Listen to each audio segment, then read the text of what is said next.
আজকে সব ভাতে দিয়েছি, ভাতে ভুতে দিয়ে খাওয়া হবে আজকে।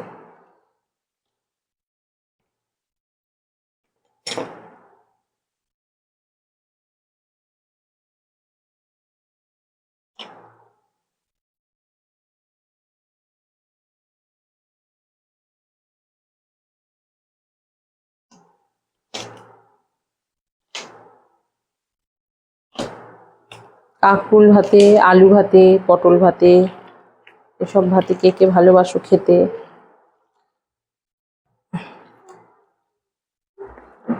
আজকে অনেক কিছু, এগুলো হচ্ছে ফ্রিজের মধ্যে ছিল, একটা একটা করেই, না একটা না অনেকগুলো, দুটো তিনটে করে ছিল। তা ভাবলাম এগুলো পড়ে আছে, এগুলো ভাতে দিয়ে সুন্দর করে চটকে মাখি, খেয়ে আজকে ভাত দিয়ে খাওয়া হবে ভাতে।